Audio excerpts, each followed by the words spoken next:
أعوذ بالله من الشيطان الرجيم. بسم الله الرحمن الرحيم.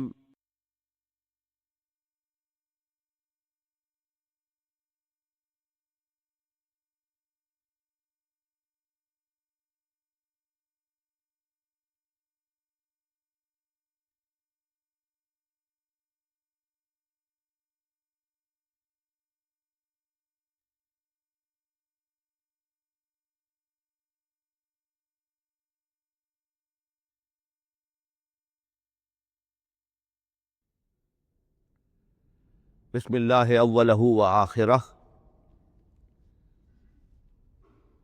پچھلی نشست میں جو گفتگو چل رہی تھی وہ فہم قرآن کے ضمن میں کچھ بنیادی اصول کہ جنہیں اگر پیش نظر رکھا جائے تو سہولت ہو جائے قرآن کے سمجھنے میں۔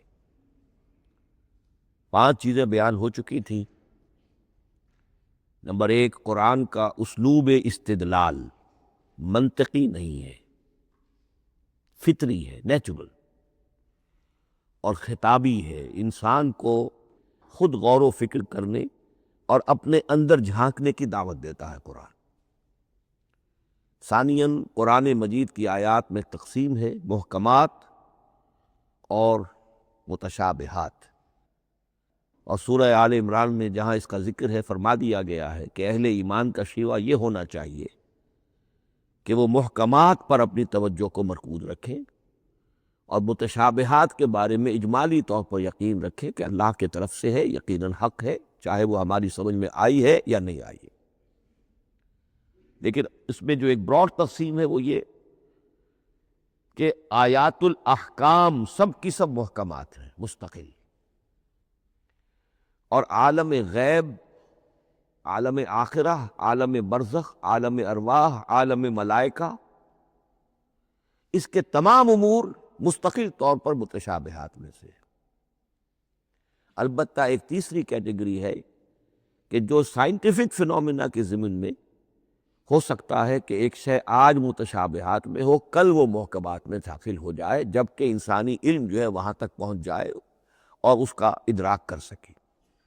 نمبر 3، تفسیر زیادہ تر لفظی طور پر اور نحو اور صرف سے بحث کرتی ہے، تعویل کا مقصد ہے اصل مدلول تک پہنچنے کی کوشش کرنا۔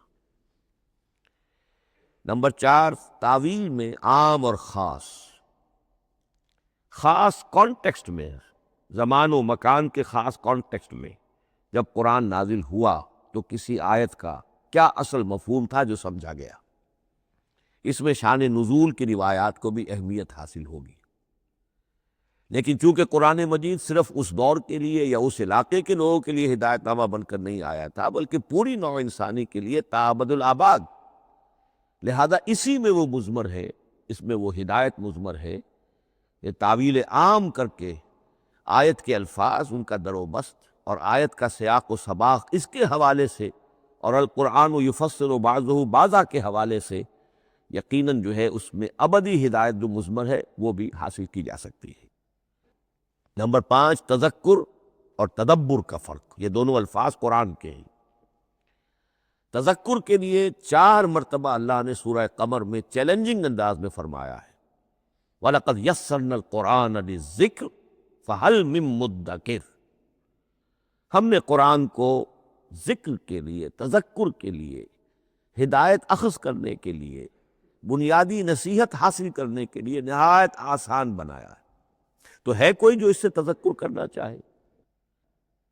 اس تذکر بالقرآن کے لیے صرف یہ کافی ہے کہ انسان عربی زبان سے اتنا واقف ہو کہ اس کا ایک براہ راست مفہوم سمجھتا چلا جائے، اور دوسری شرط لازم ہے نیت کی درستی، طلب ہدایت پیش نظر ہو، اپنے علم کی دھوس جمانا جو ہے وہ مقصود نہ ہو، تو قرآن مجید سے تذکر حاصل ہو جائے۔ تدبر کے اعتبار سے قرآن مجید مشکل ترین کتاب ہے، بلکہ میں نے اس وقت ایک غلط لفظ استعمال کر دیا تھا، دنیا کی مشکل ترین، یہ دنیا کی کتاب ہے ہی نہیں، یہ تو مشکل ترین کتاب ہے، بھائی معنی کہ اللہ تعالیٰ کے علم کامل سے اس کا نزول ہوا ہے، اس علم کا احاطہ کسی انسان کے لیے ممکن نہیں ہے۔ اسی طرح یہ قرآن ایک ایسے سمندر کے مانند ہے جس کا نہ کوئی کنارہ ہے اور نہ ہی اس کی کوئی تہہ ہے۔ اس میں پوری زندگیاں کھپانے کے باوجود بھی افلا یتدبرون القرآن، تدبر لیدبروا آیاتہ ولیتذکر اولو الالباب، یہ دو اصطلاحات خود قرآن کی ہیں۔ میرا جو کتابچہ ہے مسلمانوں پر قرآن مجید کے حقوق، اس میں نے ان پر تفصیل سے بحث کی۔ نمبر 6، دو اعتبارات سے قرآن مجید پر غور کرنے والے کا ایٹیچیوڈ ایک دوسرے سے بالکل متضاد ہوگا۔ احکام کے حوالے سے ایک طالب علم کا رخ پیچھے کی طرف ہونا چاہیے، اسلاف نے کیا سمجھا، ان سے پہلوں نے کیا سمجھا، ان سے پہلوں نے کیا سمجھا، صحابہ نے کیا سمجھا، یہاں تک کہ اپنے آپ کو محمد الرسول اللہ کے قدموں میں پہنچا دیجیے۔ دین کا عمل ہی پہلو، حلال اور حرام، جائز و ناجائز، یہ چیزیں آپ کو، یہ نہیں کہ آپ کو نئے زمانے کی وہ جو بھی ریسرچ ہو اس کے حوالے سے اور نئے زمانے کے سائنسی جو حقائق ہیں ان کے حوالے سے بات کریں۔ دوڑ پیچھے کی طرف ہے گردش ایام تو، پیچھے سے پیچھے، یہاں تک کہ مصطفیٰ برسا خیش را کے دی ہم اوست اگر بہو نہ رسیدی تمام بولا۔ لیکن حکمت، سائنس، اس کے حوالے سے آگے بڑھیے، آگے سے آگے بڑھیے۔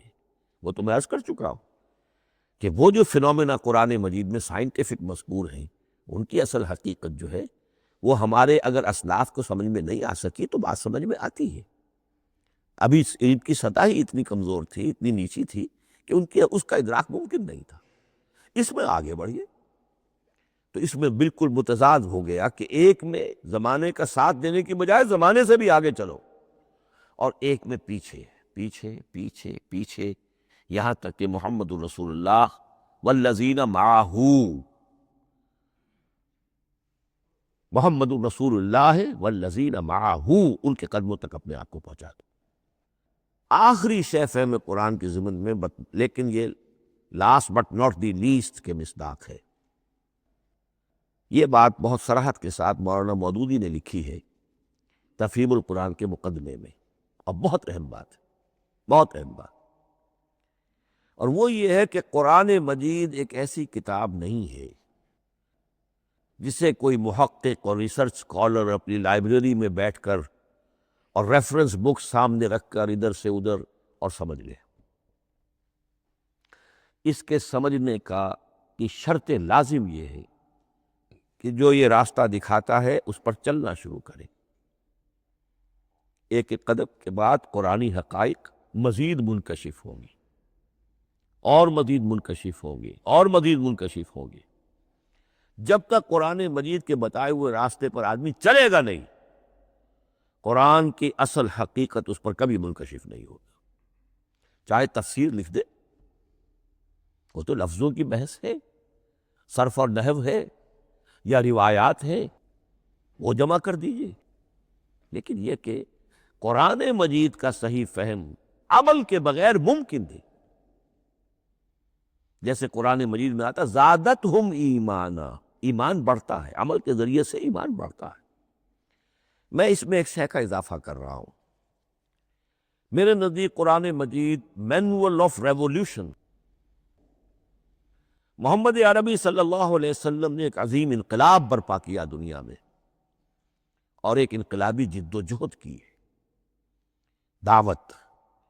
دعوت کے قبول کرنے والوں کو منظم کرنا، ان میں سم و طاعت کی عادت پیدا کرنا، پھر ان میں تن من دھن قربان کرنے کا جذبہ پیدا کرنا، پھر ان کا تزکیہ کرنا، ان کی تربیت، پھر جب وہ تیار ہو جائیں تو باطل سے ٹکر، اور اس میں پھر جہاد اور قتال کے مراحل، تاکہ انقلاب آ گیا، اور یہ کہ جاء الحق وزہق الباطل ان الباطل کان زہوقا۔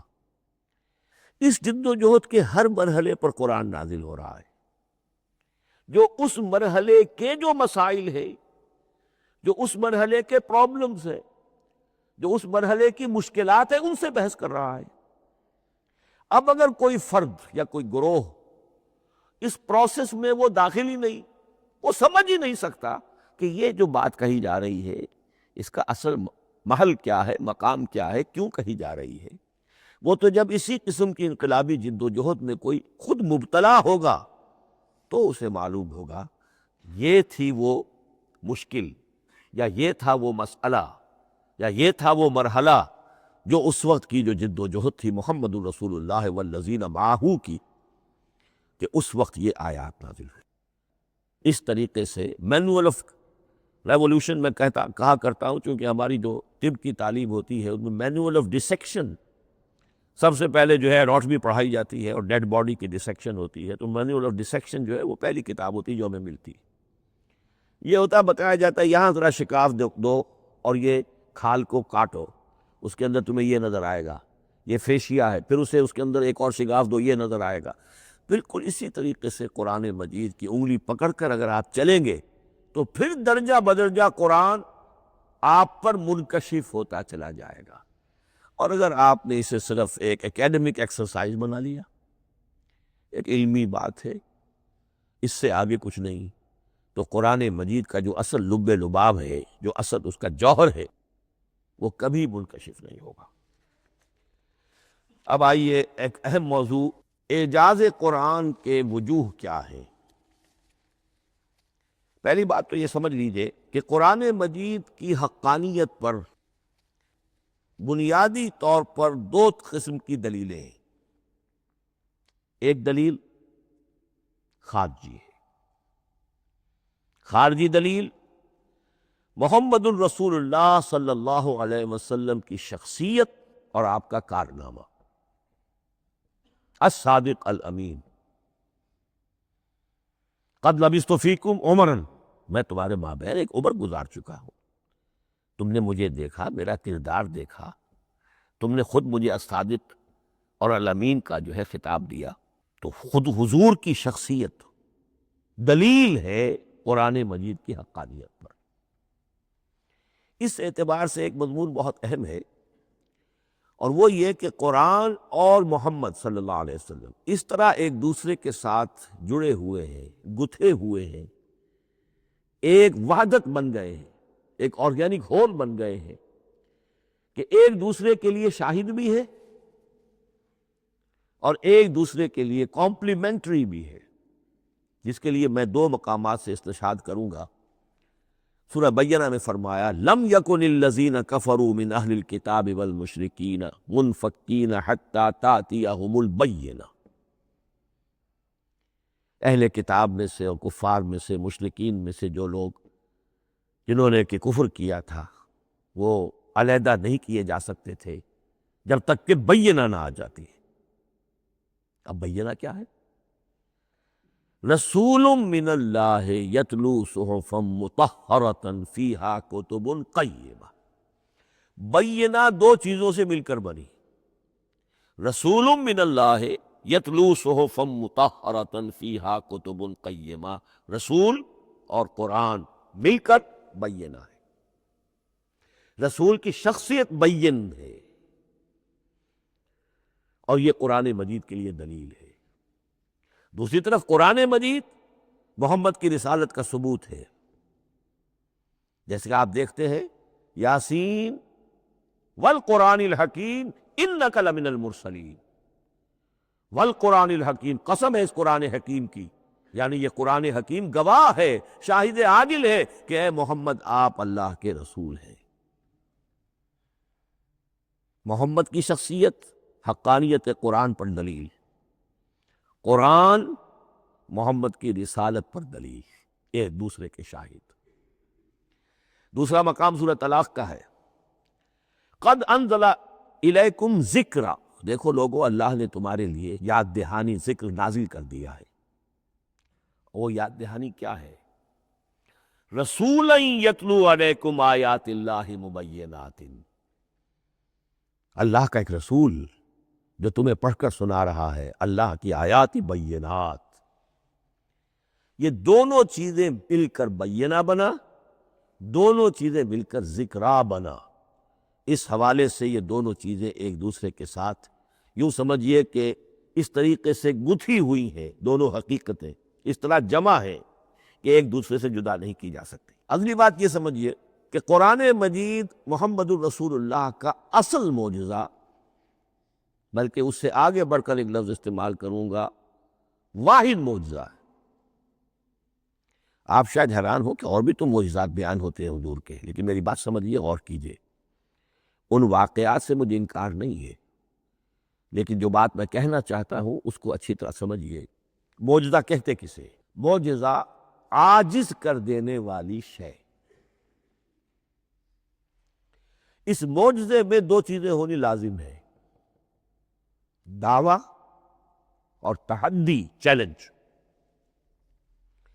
جب کہ کوئی خرق عادت کوئی شے پیدا ہو جائے، خرق عادت اسے کہتے ہیں کہ فزیکل لا ایک ہے، پانی، واٹر کیپس اٹس سرفیس، حضرت موسیٰ کا عصا اس پر لگا اور سمندر پھٹ گیا، خرق عادت ہے۔ یعنی جو عادی قانون ہے، عام طور پر جو قوانین طبعیہ ہے، ان کا پھٹ جانا، ختم ہو جانا، ٹوٹ جانا، اور کسی حقیقت کا اس میں سے ظاہر ہو جانا جو ان فزیکل لاز کے خلاف۔ آگ کے بارے میں قانون کیا ہے؟ وہ جلاتی ہے، لیکن یہ کہ یہ معجزہ ہے، یہ خرق عادت ہے کہ حضرت ابراہیم آگ میں ڈالے گئے، اس نے نہیں جلائے، یا نارو کونی بردن و سلام علی ابراہیم۔ تو خرق عادت کو اب دو قسموں میں آپ سمجھیے۔ ایک خرق عادت وہ ہے جو دعوے کے ساتھ پیش کیا جائے، اپنی صداقت، اپنی رسالت کی حقانیت اور صداقت کے ثبوت کے طور پر، اور اس میں چیلنج کیا جائے کہ آؤ مقابلہ کر لو۔ وہ اس رسول کا اصل معجزہ ہوتا ہے۔ ایک خرق عادت وہ ہے جو اللہ تعالیٰ اپنے نیک بندوں کی بزرگی کو ظاہر کرنے کے لیے، غیر انبیاء کے لیے بھی کرامات جنہیں ہم کہتے ہیں ہو جاتی ہے۔ بہت سے صحابہ سے وہ کرامات ثابت ہیں۔ حضرت عمر رضی اللہ تعالی عنہ کو شام کا میدان جنگ دکھا دیا گیا، یا ساریۃ الی الجبل کے الفاظ آپ نے فرمائے۔ ابھی تو ٹیلی ویژن کہیں نہیں تھا، ابھی یہ سارے وسائل و ذرائع موجود نہیں تھے، یہ خرق عادت ہے۔ غیر نبی کے لیے اسے ہم کہیں گے کہ یہ کرامات ہے۔ نبی کے لیے لفظ معجزہ اختیار کر لیا جاتا ہے، لیکن معجزہ اس کو نہیں کہنا چاہیے، اصل میں یہ بھی نبی کے لیے کرامات کے درجے کی شے ہے جو اس سے بلند ہے۔ معجزہ وہ ہے جسے کوئی نبی دلیل کے طور پر پیش کرے اور اس پر چیلنج کرے کہ آؤ اور مقابلہ کرو۔ مثلا حضرت موسیٰ علیہ السلام کو دو معجزے دیے گئے، اور اس میں سے جو سانپ بن جانا تھا لاٹھی کا، وہ معجزہ جس پر چیلنج بھی آیا اور ساحروں سے مقابلہ بھی کیا، اور ساحر شکست کھا گئے، عاجز آ گئے۔ القی السحرۃ ساجدین، وہ سارے جادوگر جو ہے فوری طور پر بے اختیار سجدے میں گر گئے۔ آمنا برب موسیٰ و ہارون، ہم ایمان لے آئے موسیٰ اور ہارون کے رب پر۔ یہ معجزہ ہے۔ اس معنی میں محمد الرسول اللہ صلی اللہ علیہ وسلم کا معجزہ صرف قرآن حکیم۔ قرآن مجید میں آپ سورہ انعام میں بھی دیکھیں گے بہت ہی شدت کے ساتھ، سورہ بنی اسرائیل میں دیکھیں گے بڑی تفصیل کے ساتھ معجزے طلب کیے گئے۔ آپ اس مکے کی سرزمین میں ابھی ہمارے دیکھتے ہی دیکھتے چشمہ نکال دیجئے، ہم مان لیں گے آپ اللہ کے رسول ہیں۔ آپ ہماری نگاہوں کے سامنے آسمان پر چڑھ کر دکھائیے، پھر وہاں سے کتاب لے کر اتریے، پھر ہم سمجھ لیں گے آپ اللہ کے رسول ہیں۔ آپ کے لیے چشم زدن میں کوئی محل سونے کا چاندی کا تیار ہو جائے، مان لیں گے آپ کو اللہ کے رسول ہیں۔ آپ اس بے آب و گیا وادی میں فوراً ایک باغ جو ہے اپنے لیے بنا کے دکھا دیں، مان لیں گے کہ آپ اللہ کے رسول ہیں۔ ایسے تمام مطالبات پر اللہ تعالیٰ کی طرف سے کوڑا جواب ملا، اللہ اس قسم کی کوئی شے نہیں دکھائے گا۔ بلکہ سورہ انعام جب ہم پڑھیں گے وہاں تو بہت ہی واقعہ یہ ہے کہ اس کو پڑھ کر رقت طاری ہوتی ہے کہ ایک موقع پر ایسا محسوس ہوتا ہے کہ حضور صلی اللہ علیہ وسلم کی طبیعت مبارکہ میں یہ خیال پیدا ہو گیا کہ اللہ کو ایسی شے ان کو دکھائی دی جائے تاکہ چپ تو ہو جائے، نہ بھی مانیں گے چپ تو ہوں گے، ورنہ تو عوام کے سامنے ان کی دلیل مجھ پر قائم ہو رہی ہے کہ بھئی یہ رسالت کے مدعی ہے۔ ہم کہتے ہیں معجزہ دکھاؤ، معجزہ نہیں دکھاتی، تو پوزیشن میری جو ہے کمزور ہو رہی ہے۔ وہاں جس انداز میں اللہ نے کہا ہے، ہرگز نہیں، اے نبی اگر آپ کے اختیار میں ہے تو کہیں آسمان پر سیڑھی لگا لیجئے، یا زمین میں سرنگ لگا کے کوئی معجزہ لا سکتے ہو تو لے آئیے، ہم نہیں دکھائیں۔ دقت طاری ہوتی ہے۔ تو حضور کا معجزہ اس معنی میں صرف ایک ہے اور وہ قرآن ہے۔ اچھا، اس کے لیے کیسے کیسے چیلنج کیے گئے؟ ام یقولون تقولہ بل لا یؤمنون فلیاتوا بحدیث مثلہ ان کانوا صادقین، سورۃ الطور۔ کیا ان لوگوں کا کہنا یہ ہے کہ یہ کلام خود محمد نے موضوع کر لیا ہے صلی اللہ علیہ وسلم؟ تو اگر ایسی بات ہے تو وہ بھی ایسا ہی کلام پیش کر دیں۔ تحدی، اس چیلنج کو کوئی قبول نہیں کر سکا۔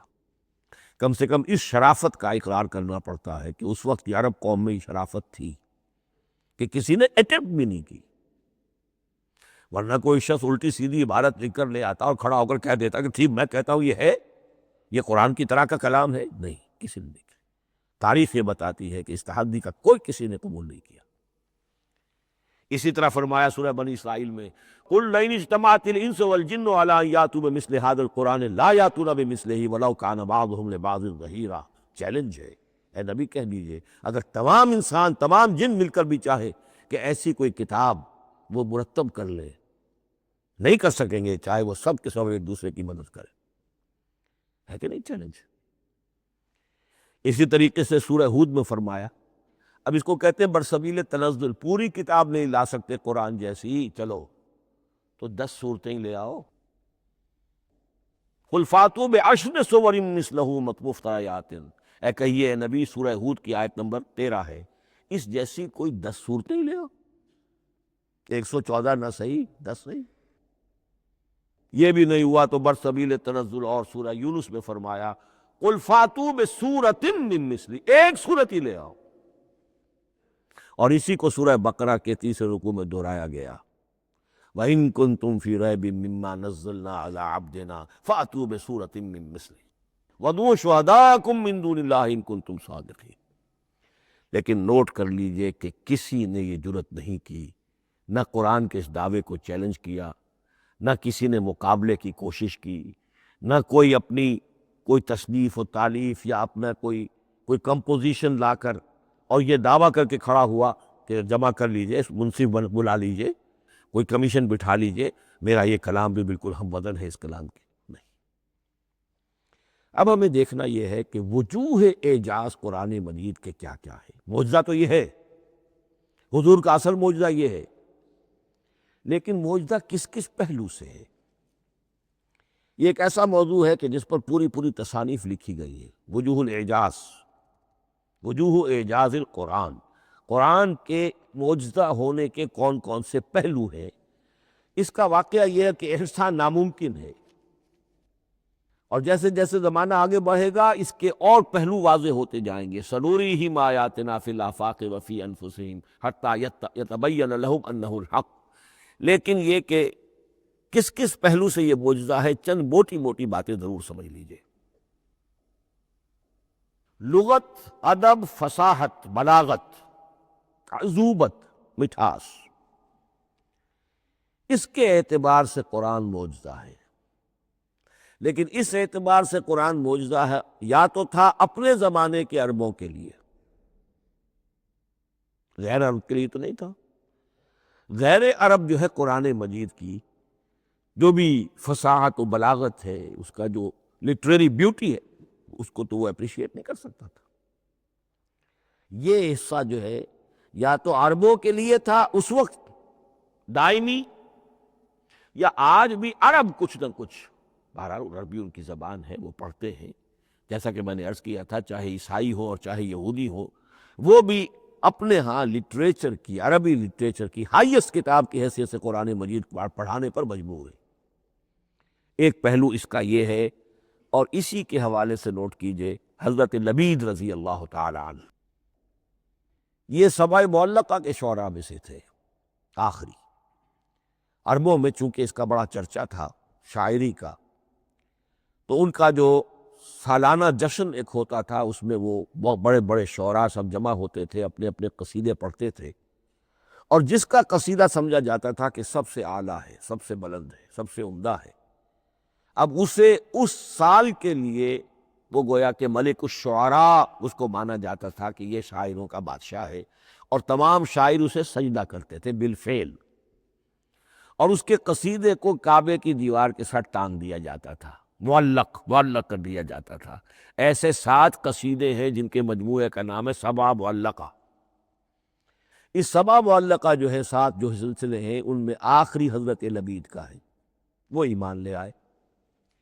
ایمان لانے کے بعد انہوں نے شعر کہنا چھوڑ دیا۔ اس پر حضرت عمر نے ایک دفعہ ان سے کہا کہ لبید اب آپ شعر نہیں کہتے۔ ان کا جواب تھا ابعد القرآن، کیا قرآن کے بعد بھی کسی کے لیے کوئی موقع ہے کہ وہ کچھ کہنے کی کوشش کرے؟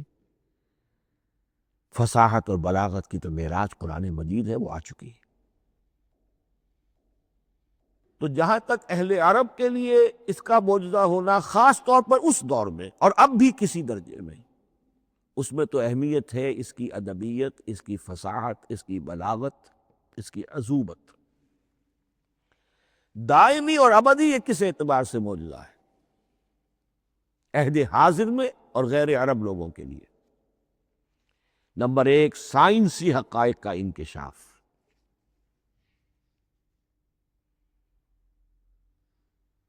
جس طریقے سے کہ یہ سائنسی حقائق منکشف ہوتے چلے جا رہے ہیں ابدی طور پر، میں ڈاکٹر مورس بکائی کا حوالہ دے چکا ہوں اور پروفیسر ڈاکٹر کیتھل مور کا حوالہ دے چکا ہوں، ان کو ذہن میں رکھیے۔ سنریہم آیاتنا فی الآفاق وفی انفسہم حتی یتبین لہم انہ الحق۔ نمبر 2، حضور کا وہ کارنامہ کہ آپ نے ایک عظیم انقلاب برپا کر کے دکھایا اور وہ نظام قائم کر کے دکھایا کہ جس سے بہتر، جس سے عادلانہ، جس سے زیادہ منصفانہ کوئی نظام دنیا میں نہ آج تک قائم ہوا ہے اور نہ اس کی کوئی دوسری نظیر پیش کی جا سکتی۔ یہ ہے سب سے بڑا معجزہ، اور معجزہ ہوا قرآن سے۔ اتر کر حرا سے سوئے قوم آیا اور ایک نسخہ کیمیا ساتھ لایا۔ یہ سارا معجزہ، جیسا کہ میں نے شروع میں عرض کیا ہے، محمد اور قرآن دونوں مل کر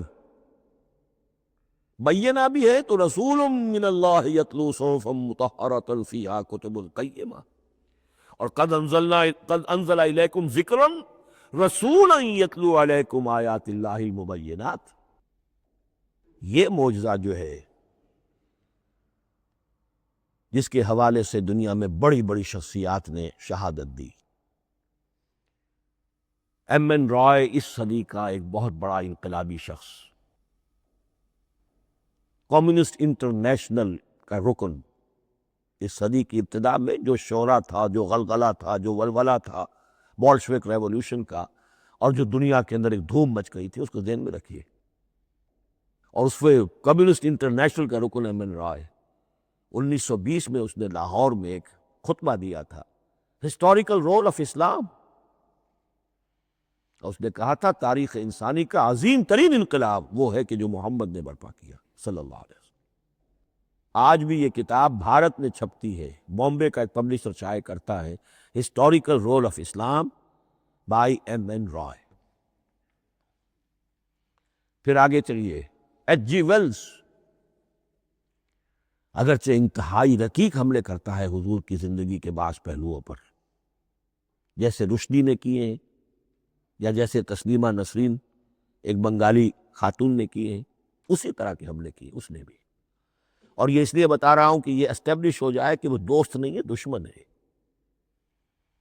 عربی کا ایک مقولہ یہ ہے کہ الفضل ما شہدت بہ الاعداء، اصل فضیلت تو اس شے کی ہے جس کی گواہی دشمن دے۔ دوست تو تعریف کریں گے، قابل تعریف شے کی بھی تعریف کریں گے، بڑھ چڑھ کر کریں گے۔ یہ بھی ہو سکتا ہے کسی قابل مذمت شے کی بھی تعریف کر بیٹھے، دوست تو ہوئے۔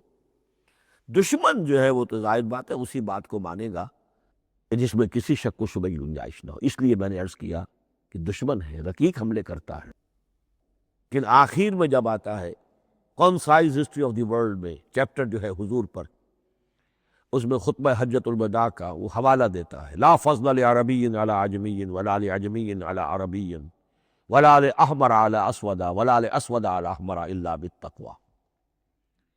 اور پھر لکھتا ہے کہ اگرچہ انسانی حریت و اخوت و مساوات کے واز تو پہلے بھی بہت کہے گئے تھے، یہاں تک کہ مسیح ناصری حضرت عیسیٰ علیہ السلام کے ہاں بھی ہمیں بڑے واعظ ملتے ہیں، لیکن یہ ماننا پڑتا ہے کہ تاریخ انسانی میں پہلی مرتبہ ان اصولوں پر ایک انسانی معاشرہ قائم کر کے دکھایا محمد نے صلی اللہ علیہ وسلم.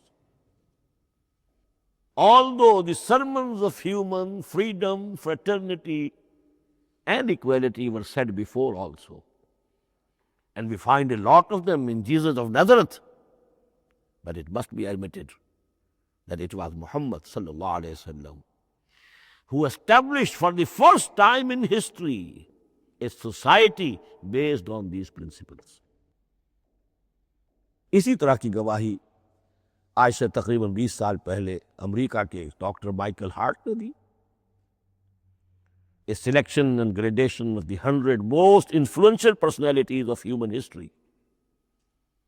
اور نمبر 1 پر محمد کا ذکر کر رہا ہے صلی اللہ علیہ وسلم، اور کہتا ہے naturally I owe an explanation, میں عیسائی ہوں اور ابھی تک عیسائی ہے وہ، اس کی موت کی بھی ابھی کوئی خبر نہیں آئی ہے، عیسائی ہے، لیکن یہ کہ اس نے حضور کو نمبر 1 پر رکھا، حضرت عیسیٰ کو نمبر 3 پہ لے گیا. تو naturally I owe an explanation, اور پھر ایکسپلینیشن دی ہے this is because he is the only person supremely successful in both the religious and secular fields. یہ دونوں میدان جو ہے مذہب اور روحانیت، اور دوسری طرف سیاست اور حکومت اور ریاست، ان دونوں میدانوں میں بیک وقت انتہائی کامیاب انسان صرف ایک ہے، اور وہ محمد ہے صلی اللہ علیہ وسلم. یا تو آدمی اس میں اونچا ہوتا ہے، روحانیت میں ہے، دین میں ہے، اخلاق میں ہے، تو سیاست اور ریاست میں زیرو ہوگا. یا کوئی بہت بڑا بادشاہ ہے، بڑا حکمران ہے، بڑا فاتح ہے، سکندر اعظم ہے، تو وہ اخلاقیات میں اور روحانیات میں زیرو نہیں، مائنس ہوگا. یہ معاملہ کہ دونوں میں this is because he is the only person supremely successful in both the religious and the secular fields. لیکن یہ بات نوٹ کر لیجئے کہ جو تازہ ایڈیشن ہے اس کتاب کا، اس میں سے یہ پیسج نکال دیا ہے نئے جو ایڈیٹرز ہیں انہوں نے. اس کے لیے آپ کو کسی پرانے ایڈیشن سے رجوع کرنا پڑے گا، concise history of the world, اور وہ لائبریریوں میں مل جائے گا. علامہ اقبال نے اس بات کو یوں بیان کیا ہے، ہر کجا بینی جہان رنگ و بو، کہ از خاکش بروید آرزو، یاد نور مصطفیٰ اورا بہاس، یا ہنود اندر تلاش مصطفیٰ است. اس دنیا میں تمدن کے اعتبار سے، اخلاق کے اعتبار سے، معاشرت کے اعتبار سے کہیں کوئی خوبی اگر تمہیں نظر آتی ہے، کوئی رمق نور کی، خوبی کی، بھلائی کی، رنگ و بو، جان لو کہ یا تو وہ نور محمدی سے مستعاذ لی گئی ہے، اور یا ابھی تک انسان ابھی محمد کی تلاش میں ہے، ادھر جا رہا ہے، قافلہ ادھر جا رہا ہے، نوع انسانی کا چاروں ناچار ادھر جا رہا ہے. سوشل ایولیوشن کا پروسیس انسان کو افراط و تفرید کے دھکوں کے باوجود تدریجاً لے کر جا رہا ہے بحیثیت مجموعی پوری مین کائنڈ کو اسی بات کی طرف کہ جس کی طرف دعوت دی تھی محمد رسول اللہ صلی اللہ علیہ وسلم. ہر کجا بینی جہان رنگ و بو، کہ از خاکش بروید آرزو، یا ز نور مصطفیٰ اورا بہاست، یا غلود اندر تلاش مصطفیٰ است. اسی اعتبار سے میں ایک بات اور کہہ رہا ہوں، اس پہلو سے واقعہ یہ ہے کہ میرے نزدیک اس دور میں اعجاز قرآن کی سب سے بڑی نمائندہ شخصیت، اعجاز قرآن کا سب سے بڑا مظہر علامہ اقبال کی ذات ہے. 20ویں صدی کا مفکر، فلسفی، مشرق و مغرب کے فلسفے پڑھ چکا، قدیم اور جدید فلسفہ سب کا مطالعہ کیا، اور اس کے بعد اس کو قرآن کی حقانیت پر جو یقین نظر آیا، قرآن کی عظمت جس طرح اس پر منکشف ہوئی ہے، وہ واقعہ یہ ہے کہ مجھے کم سے کم اپنی محدود معلومات کی حد تک عظمت قرآن کا وہ انکشاف کسی دوسرے شخص پر نظر نہیں آتا. انہوں نے جس طریقے سے مرثیے کہے ہیں کہ مسلمان قوم نے کس طرح قرآن کو چھوڑا ہوا ہے، واز ہے تو قرآن سے نہیں، کہیں اور سے۔ تربیت اور تزکیہ نفس ہے تو اس کا تعلق قرآن سے نہیں، وہ بھی کچھ اور مستعار چیزیں ادھر سے ادھر سے لے لی ہیں۔ فلسفے ہیں تو کہیں اور سے لے لیے ہیں، قرآن سے حکمت جو ہے وہ اخذ نہیں کی گئی ہے۔ کیسے کیسے انہوں نے عظمت قرآن کا جو انکشاف ان پر ہوا اس کی تعبیر کی ہے۔ کتاب زندہ قرآن حکیم، حکمت او لا یزال است و قدیم، حرف اورا ریب نئے، تبدیل نئے، آیا شرمندہ تعویل نئے، فاش گویا ماں سے در دل مضمر است، یہ کتابیں نیز چیزیں دیگر است، مثل حق پنہاؤ ہم پیداستو، زندہ و پائندہ و گویاستو، چون بجاں در رفت جہاں دیگر شود، جہاں چون دیگر شد جہاں دیگر شود۔ میں اس میں خاص طور پر 2 اشعار آپ کو اس وقت سنانا چاہتا ہوں۔ انہوں نے حضور سے مناجات کرتے ہوئے 2 اشعار کہیں، اس سے آپ کو اندازہ ہوگا کہ انہیں کتنا یقین تھا کہ میرے سارے فکر کا منبع قرآن حکیم ہے۔ کہتے ہیں در دلم آئینہ بے جوہر است، اے اللہ کے رسول صلی اللہ علیہ وسلم، اگر میرا دل اس آئینے کے مانند ہے جس میں چمک نہیں ہے، ورب حرفم غیر قرآن مضمر است، اور اگر میرے پیغام میں قرآن کے سوا کوئی شے شامل ہو گئی ہے، قرآن کے سوا کوئی چیز اس میں چھپی ہوئی ہے، مضمر ہے، پردہ ناموس فکرم چاک کن، تو میرے فکر کی ناموس کے دھجیاں بکھیر دیجئے۔ پردہ ناموس فکرم چاک کن، این خیاباں راز خارم پاک کن، اس شاہراہ کو اس کانٹے سے پاک کر دیجئے، کانٹا میرا، میں کانٹے کے مانند ہوں، پھر اٹھا کر پھینک دیجئے۔ روز محشر خار و رسوا کن مرا، بے نصیب از بوسہ پاک و نمرا، قیامت کے دن مجھے ذلیل و خوار کیجیے گا اور اپنے قدموں، اپنے پائے مبارک کا بوسہ لینے سے محروم کر دیجیے۔ یہ اتنی بڑی بد دعا جو اقبال اپنے آپ کو دے رہا ہے، تو کس قدر یقین اسے حاصل ہے کہ اس نے قرآن کی ترجمانی کی ہے۔ اب آئیے، بہت چھوٹے چھوٹے 2 اور مضمون ہیں۔ قرآن حبل اللہ ہے، اس کے کیا معنی ہے؟ حبل رسی کو کہتے ہیں، اللہ کی رسی۔ حبل من مسد، سورہ لہب میں یہ لفظ آیا ہے۔ امام راغب نے اس کی تعبیر کی ہے، استعیر للوصل ولکل ما یتوصل به الی شیء، یا تو تعلق کو حبل سے استعارہ دیا جاتا ہے، استعارے کے طور پر حبل کا لفظ کسی تعلق کے لیے استعمال ہوتا ہے، یا کسی شے تک پہنچنے کا ذریعہ، وہ حبل ہے۔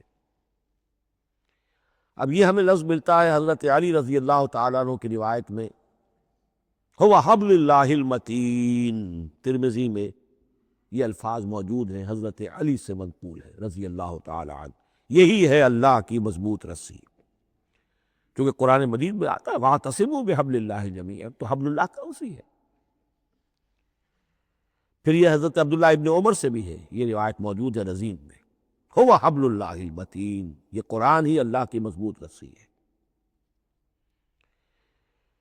اللہ سے اب اس کے 2 پہلو ہیں، ایک تو یہ کہ یہ اللہ سے جوڑ والی ہے، تقرب اللہ کا ذریعہ ہے، وصول الشیء، کسی چیز تک پہنچانے والی شے، اس کا سہل ترین، اللہ کے تقرب کا سہل ترین ذریعہ، مؤثر ترین ذریعہ قرآن حکیم ہے۔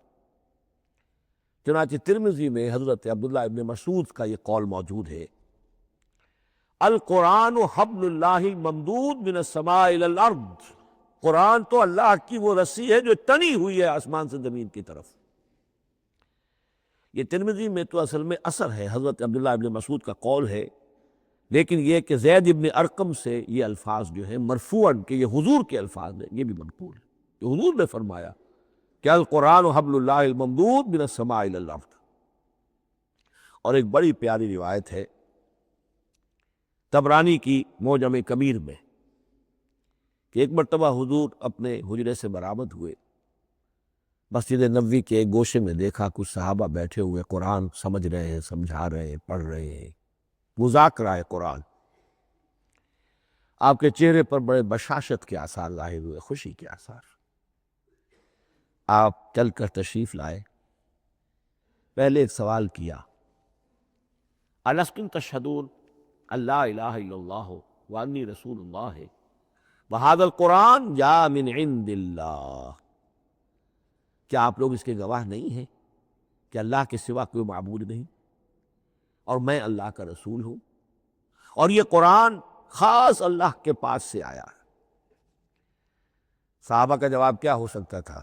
بلا یا رسول اللہ، کیوں نہیں، اللہ کے رسول، ہم گواہ ہیں، اللہ کے سوا کوئی معبود نہیں، آپ اللہ کے رسول ہیں اور قرآن خاص اللہ کے پاس سے آیا۔ اب آپ نے فرمایا فاستبشروا، خوشیاں مناؤ، فإن هذا القرآن طرفه بأيديكم وطرفه بيد اللہ، اس لیے کہ یہ قرآن وہ شے ہے کہ اس کا ایک سرا تمہارے ہاتھ میں ہے، ایک سرا اللہ کے ہاتھ میں۔ تو وصول الی اللہ کا مؤثر ترین طریقہ، تقرب الی اللہ کا مؤثر ترین طریقہ، سہل ترین طریقہ، شور شارٹ طریقہ وہ قرآن مجید ہے۔ اس اعتبار سے بھی کہ ہے ہی اللہ کی صفت، یہ ہم بحث کر چکے ہیں پہلے، اللہ کا کلام ہے، کلام صفت ہوتی ہے، اور صفت لا عین ولا غیر، یہ قرآن اللہ کا غیر نہیں ہے، ہم سمجھ نہیں سکتے، لیکن یہ کہ ہر صفت جو ہے وہ تو در حقیقت نہ عین ہے نہ غیر ہے۔ دوسری طرف یہی قرآن جو ہے حبل اللہ اس معنی میں بنتا ہے کہ مسلمانوں کو باہم جوڑنے والی شے، وَاعْتَصِمُوا بِحَبْلِ اللَّهِ جَمِيعًا وَلَا تَفَرَّقُوا، حبل اللہ کو مضبوطی کے ساتھ تھام لو، سب کے سب جمع ہو کر، یہ تمہیں تفرقے سے بچانے والی شے ہے۔ اس کی وجہ کیا ہے؟ ظاہر بات ہے کہ انسانوں جو ہے ان کے اندر اتحاد پیدا ہوگا اتحاد فکری کے نتیجے میں، فکر ایک ہو، نظریات ایک ہوں، ویلیوز ایک ہوں، مقاصد ایک ہوں، تبھی تو انسان متحد ہوگی۔ یہ بھیڑوں کا گلہ تو نہیں ہے کہ چرواہے کی ایک لاٹھی کافی ہے ان کو جمع رکھنے کے لیے، وہ بھیڑوں کا گلہ ہے۔ انسانوں کو جمع کرنے کے لیے کوئی ایسی شے جو تمہیں ایک فکر سے، ایک نظریے سے، ایک مقصد سے، ایک نصب العین سے متصف کر دے، وہ تمہیں جوڑ دے گی۔ اور قرآن وہ شے ہے جو ایک فکر دیتا ہے، ایک خیال دیتا ہے، ایک نظریہ دیتا ہے، ایک عقیدہ دیتا ہے، ایک مقصد دیتا ہے، ایک نصب العین دیتا ہے، اللہ کے لیے جینا، اللہ کے لیے مرنا، ان صلاتی و نسکی و محیایا و مماتی للہ رب العالمین، ایک آئیڈیل دیتا ہے محمد الرسول اللہ کی شکل میں، لقد کان لکم فی رسول اللہ اسوۃ حسنہ۔ اب قرآن وہ چیز ہے کہ جو تمہیں آپس میں جوڑتی چلی جائے گی، تمہارے درمیان اتحاد پیدا ہو جائے گی۔ آخری چیز، مسلمانوں پر قرآن مجید کے حقوق کیا ہیں؟ یہ صرف اشارہ کروں گا اس لیے کہ اس پر میرا کتابچہ موجود ہے، اور اس کتابچے کو اللہ تعالیٰ نے بہت قبول عام عطا فرمایا۔ اس کا انگریزی ترجمہ کیا ایک صاحب نے، از خود کیا، خود ہی ٹائپ کیا، خود ہی چھپوایا۔ عربی ترجمہ ایک صاحب نے کیا، خود کیا۔ فارسی ترجمہ ایک صاحب نے کیا، خود کیا، بغیر کسی معاوضے کے۔ ملیشیا میں وہ چھپ چکا ہے، لاکھوں کی تعداد میں عام ہو چکا ہے۔ پھر میں نے ایک موقع پر 1970 میں رمضان مبارک کے دوران آخری عشرے میں مولانا بن نوری رحمۃ اللہ علیہ تشریف لائے ہوئے تھے مدینہ منورہ، اور میں نے بھی وہ پورا رمضان مبارک اس سال وہیں کیا تھا۔ میں نے ان کو دیا تھا کہ آپ دیکھیے اس میں کوئی غلطی ہو تو مجھے بتا دیجئے، میں اسے بڑے پیمانے پر شائع کرنا چاہتا ہوں۔ انہوں نے حالت اعتکاف میں مسجد نبوی میں پڑھا ہے، صرف ایک جگہ ایک جملے میں انہوں نے اصلاح تجویز کی، وہ میں نے کر دی۔ اس اعتبار سے اب یہ کتابچہ جو ہے مصدقہ ہے مولانا محمد یوسف بن نوری رحمۃ اللہ علیہ۔ اس میں اللہ تعالیٰ نے جو بات مجھ سے کہلوا دی تھی، تقریباً 30 سال پہلے کی بات ہے، ہر مسلمان پر قرآن مجید کے 5 حقوق حسب استعداد و توفیق عائد ہوتے ہیں۔ پہلے یہ کہ اس پر ایمان ہو جیسا کہ ایمان کا حق ہے، صرف زبانی ایمان نہیں، دل سے یقین کہ یہ اللہ کا کلام ہے۔ اور اس کا نتیجہ کیا ہوگا؟ پھر عظمت اس کی پیدا ہوگی، ایمان و تعظیم، یہ پہلا حق ہے۔ تلاوت و ترتیل، اس کو پڑھے جیسے کہ پڑھنے کا حق ہے، پھر سمجھے جیسے کہ سمجھنے کا حق ہے، تذکر و تدبر، پھر عمل کرے، انفرادی طور پر بھی اجتماعی طور پر بھی۔ انفرادی طور پر جو آپ کی زندگی کے معاملات ہیں وہ آپ قرآن کے مطابق طے کریں، قومی سطح پر حکومت اور ریاست اور قانون اور سیاست، اس کے سارے تقاضے قرآن کے مطابق پورے، اور آخری یہ کہ اس قرآن کو پہنچائیں اور عام کریں، جس کے لیے حضور نے اس حد تک اس میں عمومیت کر دی ہے کہ بلغوا انی ولو آیتن، پہنچاؤ میری جانب سے خواہ ایک ہی آیت پہنچاؤ، میرا کوئی امتی اس سعادت سے بالکل محروم نہ رہ جائے۔ اول تو خیرکم من تعلم القرآن وعلمہ، تم میں سے بہترین لوگ وہ ہیں جو اسی کے لیے اپنے آپ کو وقف کر دیں، قرآن پڑھیں اور پڑھائیں، سیکھیں اور سکھائیں، سمجھیں اور سمجھائیں۔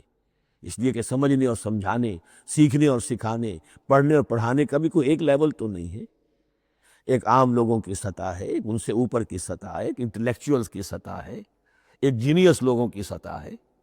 ان تمام سطحوں پر قرآن کو سمجھانے کے لیے، پہنچانے کے لیے خود بھی تو اوپر اٹھنا پڑے گا، خود اسے سیکھنا پڑے گا، خود اس کی گہرائی میں غوطہ زنی کرنی پڑے گی، اور یہ ایک لائف لانگ پروسیس ہے، یہ کوئی پارٹ ٹائم جاب نہیں ہے، یہ کوئی صرف پیس ٹائم نہیں ہے، یہ کوئی ہابی نہیں ہے، ہمہ وقت ہمہ تن، خیرکم من تعلم القرآن وعلمہ۔ اب آخری بات بتا رہا ہوں، اور وہ یہ ہے کہ قرآن مجید وحی باللفظ ہے، صرف وحی بالمعنی نہیں ہے۔ یہ بحث اصل میں کیونکہ ہمارے پڑھے لکھے طبقے میں کچھ زیادہ ہو جاتی ہے، خاص طور پر جو مشنری اسکولوں وغیرہ میں پڑھے ہو اور عیسائیت اور اس کے عقائد اور اس کے فلسفے کی کوئی تھوڑی بہت ان کو کوئی چھوت لگ گئی ہو۔ عیسائیوں کے ہاں یہ عقیدہ ہے، اجماعی عقیدہ ہے، کہ وحی بالمعنی ہوتی ہے، یعنی وحی کا ایک مفہوم ہے جو نبی پر اتار دیا جاتا ہے، پھر نبی اپنے الفاظ میں اسے ادا کرتا ہے۔ لفظ اللہ کے نہیں ہوتے، لفظ نبی کے ہوتے ہیں، مفہوم اللہ کا ہوتا ہے۔ ان کے لیے مجبوری یہ ہو چکی ہے، جس کی وجہ سے انہیں یہ عقیدہ اپنانا پڑا کہ کوئی ایک انجیل ہے ہی نہیں، 104 انجیلوں میں سے وہ انہوں نے 4 سلیکٹ کی تھی کینونیکل گاسپلز، باقی جو ہے وہ اب وہ ان کو مستند نہیں مانتے، اپوکریفل کہتے۔ اور میں نے ایک مرتبہ ایک پادری صاحب سے، مسٹر وائٹ ہوتے تھے منٹگمری میں نے ان سے پوچھا which one of them is Bible؟ یہ متی اور یہ یوک اور مارکس اور جان، ان میں سے کون سی بائبل کون سی ہے؟ تو اس نے جواب دیا none of them is Bible، Bible is in them۔ ان میں سے کوئی ایک بھی مشخص طور پر، معین طور پر بائبل نہیں ہے، بائبل ان میں ہے بحیثیت مجموعی۔ لہذا ان کے لیے یہ عقیدہ جو ہے وہ لازم سا ہو گیا۔